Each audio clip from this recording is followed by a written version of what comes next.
Dari batch pertama ya, peserta pertama. Langsung aja kita panggilkan.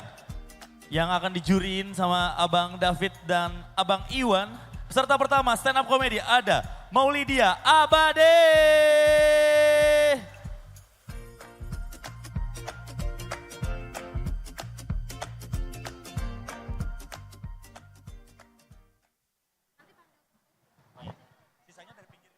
Cek, cek. Kecuali batch selanjutnya ya. Oke. Selamat malam semuanya.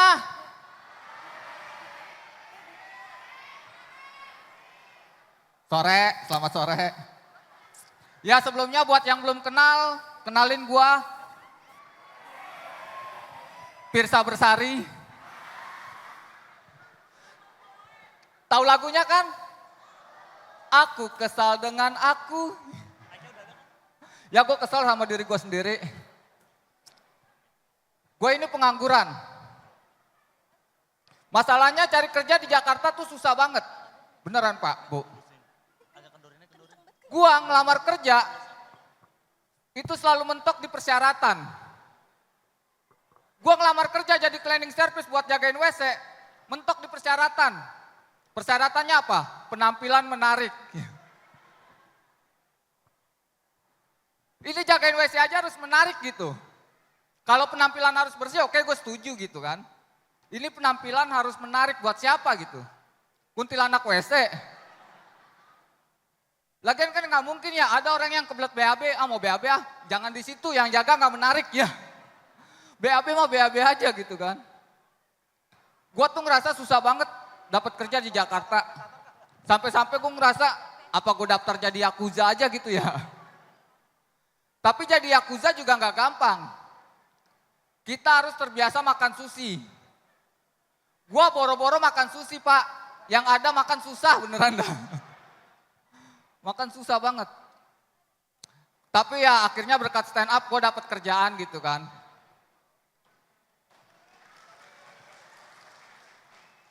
Ada IO yang ngubungin gue, Bang Abadi mau gak jadi badut teh pucuk? Badut teh pucuk loh, yang ulet tahu ya kak, yang ulet. Itu gak enak banget pakai badut teh pucuk beneran dah. Panas. Ya walaupun di kipasnya, di kepalanya ada kipas gitu. Cuman masalahnya begitu kipasnya gue nyalain, rambut gue kelilit. Makanya kalau abang ngelihat badut muter-muter, itu bukan karena koreografi. Tapi rambutnya kelilit Pak. Dan yang terakhir gue kerja jadi penyihir. Penyihir di rumah hantu beneran dah. Ada DM gitu, Bang mau gak jadi penyihir di rumah hantu? Kalau mau datang aja. Ya gue datang dong ke kantornya kan. Nemuin HRD-nya. Begitu ke HRD-nya, HRD-nya nemuin langsung ngomong, oh mas kamu diterima, ada 5 lagi gak kayak kamu? Gak tanggung-tanggung 5 loh. Cuman ya seminggu gua kerja di situ, itu rumah hantu sepi. Masalahnya gue ditempatin di tiketing. Sekalinya ada yang masuk nanya, mas kok serem banget saya tanya jadi tiket nih. Udah gitu aja dari gua Badi, sekian terima kasih. Peserta berikutnya kita sambut Rudy. Mantap. Peserta selanjutnya akan ada Rudy Mustafa.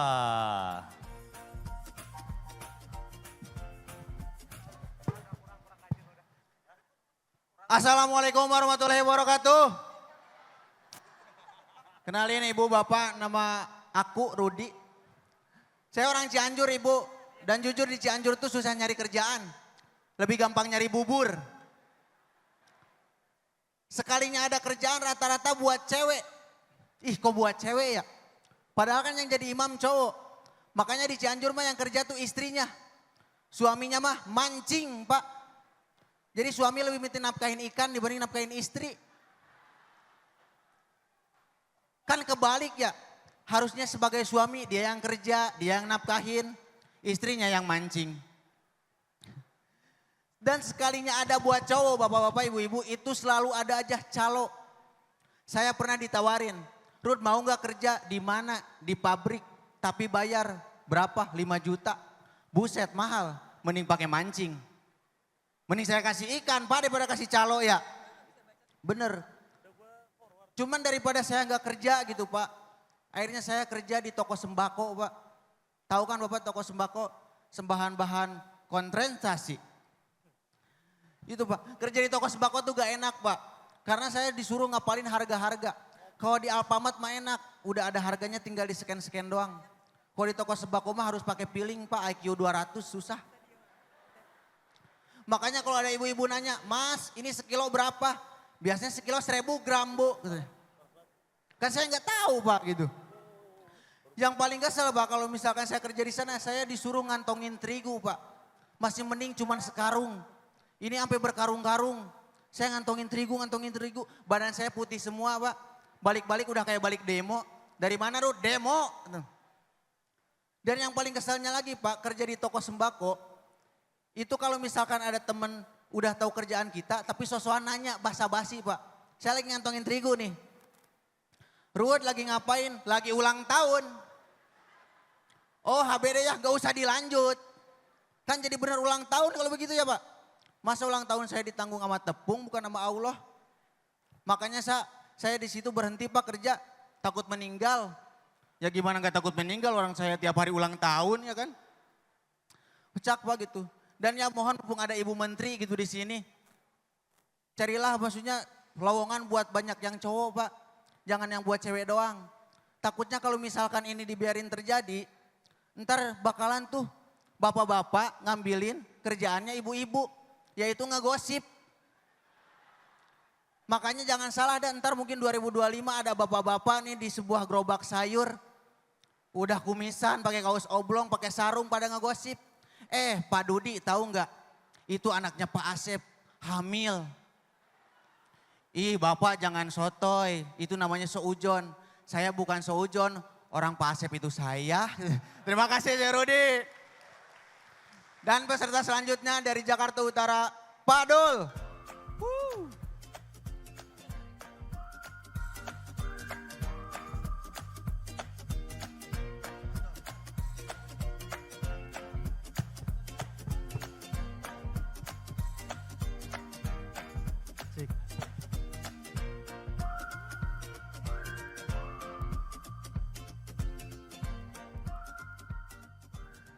Kula nuwun. Assalamualaikum warahmatullahi wabarakatuh. Ada yang kenal sama saya? Kenalin saya Kiki Cowboy Junior.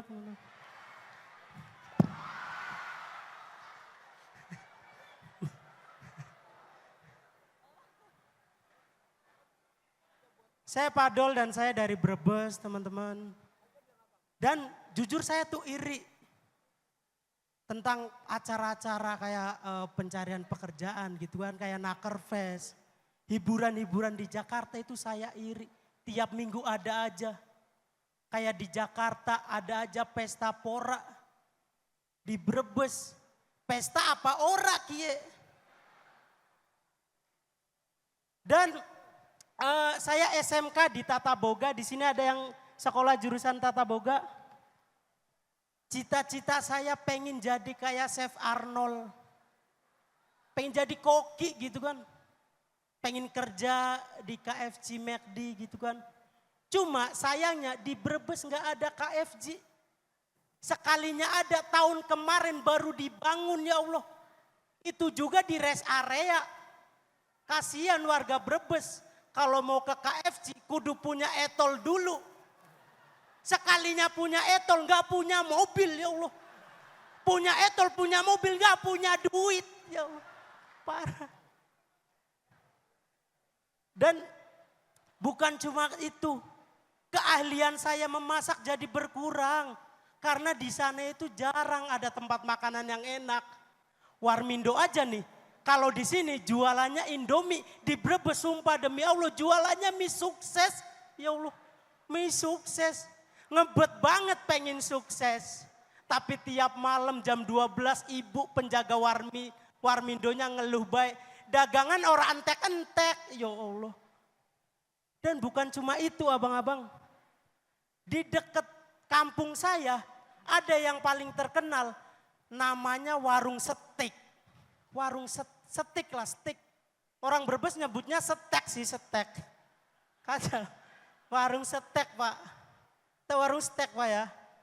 Cuma anehnya nih Pak. Paling terkenal di kampung saya warung steak Ibu Karyati. Ya Allah dari sini udah aneh ya kan. Warung steak Ibu Karyati. Ibu Karyati mah jualannya seblak. Tahu gejrot. Kok bisa jualan warung steak yang mana saya pernah beli di situ. Jenis menunya ada tingkat kematangannya nih Pak. Rare, medium rare sama satu lagi rakcuh. Gak enak. Steaknya gosong. Sekian saya Fadol. Wassalamualaikum warahmatullahi wabarakatuh. Setelah ini ada opa-opa dari Korea. Beri tepuk tangan yang meriah buat Aliman Aki.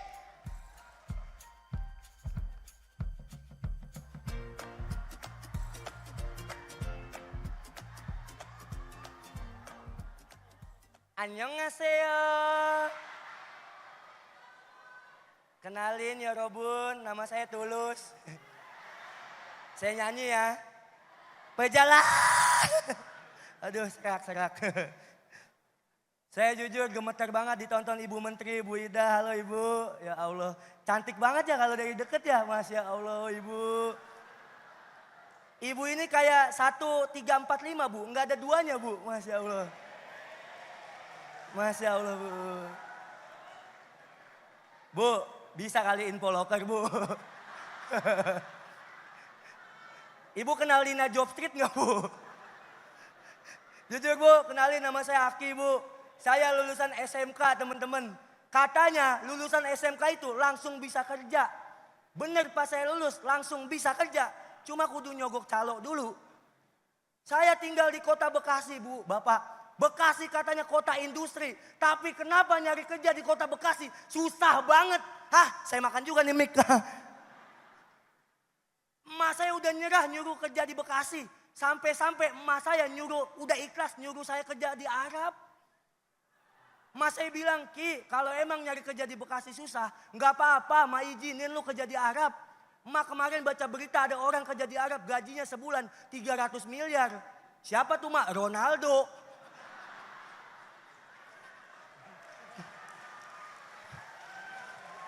Waduh, disuruh kerja di Al Nassr ya. Bahkan emak saya kalau ada saudara main, yang ditanya bukan kabar tapi ada lowongan gak buat si Aki. Kemarin Mang Jamal adanya bapak saya main. Mang Jamal ada lowongan gak buat si Aki? Kebetulan Mang Jamal kerja di bus pariwisata gitu. Oh kalau si Aki mau mah besok jam 7 datang aja ke Pulbis. Jujur saya sebenarnya mau nolak, cuma saya gak bisa. Emak saya megang balok sebenarnya.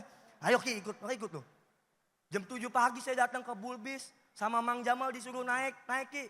Pas saya udah di atas bis, Mang Jamal bilang, nih lu yang main gitar, gue yang nyanyi. Buset disuruh ngamen. Ya Allah. Jujur aja teman-teman, gara-gara susah nyari kerja, banyak mimpi yang gak terwujud. Jujur mimpi saya tuh nikah sama Lisa Blackpink.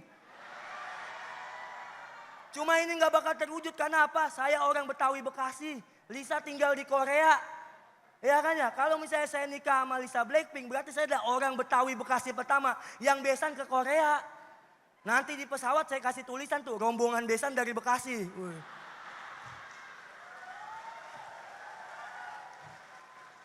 Pesawat nyampe Korea ya kan, BTS saya sewa buat jadi palang pintu. BTS jadi palang pintu, Anyong bukan sembarang Anyong. Aliman Aki, muchas gracias. Selanjutnya teman saya dari Bekasi, ini dia Eko kecil.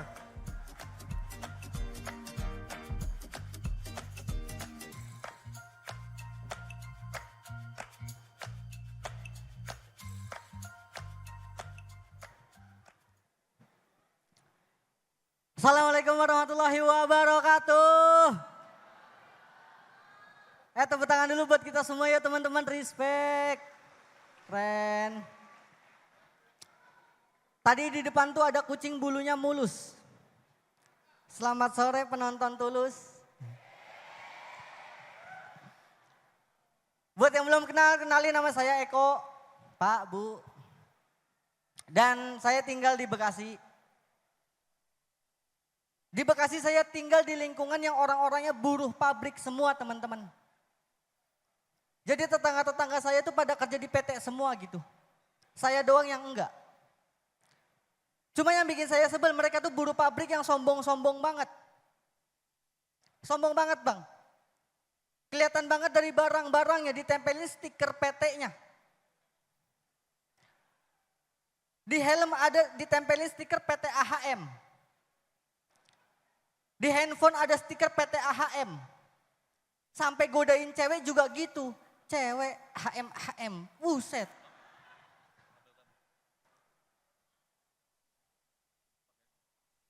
Jujur saya iri banget gitu. Mereka pada kerja di PT iri banget. Cuma ya mau gimana. Zaman sekarang nyari kerja susah banget. Sekalinya saya dapat ditawarin kerjaan, disuruh jadi satpam. Saya nggak masalah jenis profesinya apa. Cuma kan masalahnya badan saya segini nih. Buset maling mana bang yang lihat saya takut. Jangankan buat jaga PT orang, jaga diri sendiri aja masih puyeng ini. Lagian kalau saya jadi satpam juga susah bang. Yang lain udah pada kerja, saya masih sibuk ngecilin seragam. Dan jujur saya juga di rumah udah capek banget diocehin emak saya. Sering banget dia ngoceh. Dia bilang sering bilang begini, Eko lu kalau kayak gini-gini aja mending jadi pintu sono, jadi pintu. Orang lain nyuruh anaknya jadi dokter, jadi guru, gue jadi penda. Makanya sekarang nih saya lebih memilih jadi fotografer gitu. Lebih memanfaatkan skill saya jadi fotografer. Udah 4 tahun saya jadi fotografer teman-teman. Cuma selama 4 tahun saya jadi fotografer, klien yang saya dapat nggak semuanya menyenangkan. Banyak juga yang nyebelin. Salah satu orang yang nyebelin tuh orang yang kalau baru sekali difoto langsung minta lihat hasilnya. Kayak saya baru moto nih, cepret, dia langsung minta lihat gitu. Pernah saya dapat tipe klien yang kayak gitu pas moto di pertandingan futsal. Dia lagi nendang penalti, saya foto, dia teriak, bang lihat dong hasilnya. Saya kasih lihat, nih 3-0. Sebel banget gitu. Dan selain itu saya juga sering banget kedatangan klien yang kalau nawar harga seenaknya gitu. Mas foto buat acara seminar berapa? Oh 3 juta aja pak. Dia nawar, oh 300 ribu boleh nggak mas? Ya Allah. Di situ saya mikir, ini orang boleh saya pukul nggak ya? Nawar 300 ya Allah. Saya jawab 300 nggak boleh bapak. Terus yang 300 dapatnya apa mas? Nih foto KTP. Saya kok thank you. Ya itu dia kelima peserta dari batch pertama. Ada Malindra, ada Rudy, ada Fadoli, ada Aliwan dan juga Eko kecil. Ternyata kebanyakan warga Bekasi guys ya. Iya. Yang biasa makan tutut di pinggir BKT. Gak apa-apa. Oke, sebelum kita lanjut memasuki batch yang kedua, sekarang kita akan memberikan waktu kepada para juri untuk menilai. Kira-kira siapa yang akan menjadi juara? Adakah yang menjadi juara di batch pertama? Kita tanya dari Bang David nih, boleh nih Bang David deh. Cik, ya. Ini baru batch pertama, Ya. tapi dari kelima-limanya tadi kayaknya semuanya nganggur ya. Jadi daripada saya kasih nilai, mending saya kasih kerjaan kali. Ya Bu Menteri ya, percuma kita nilai kalau tetap nganggur juga. Ya apresiasi 5 peserta pertama memang agak berat kalau tampil pertama-tama karena mungkin penonton masih adaptasi gitu ya.